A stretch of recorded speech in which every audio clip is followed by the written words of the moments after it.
رضاخان شاهنشاه ایرانیان شبی بود مهمان عثمانیان.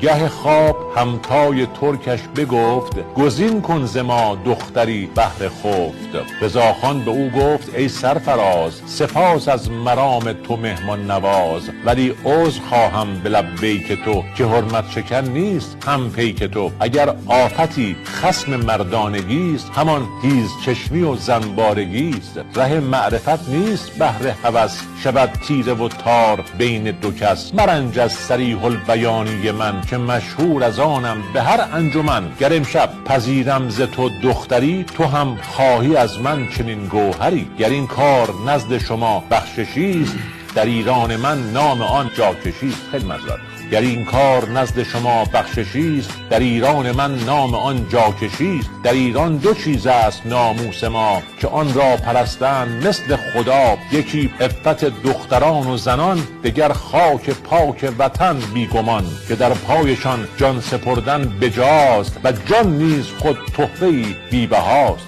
شاهنشاه ترکان چو اینها شنید مرام رضا شاه را شد مرید. بگفتا ندیدم کسی بی سواد که شد درس آموز صد اوستاد. کنون فهم کردم که تفسیر چیست و آن شیر و خورشید و شمشیر چیست. از آن پس دو کشور چو یک خانه اند دگر با روادید بیگانه اند.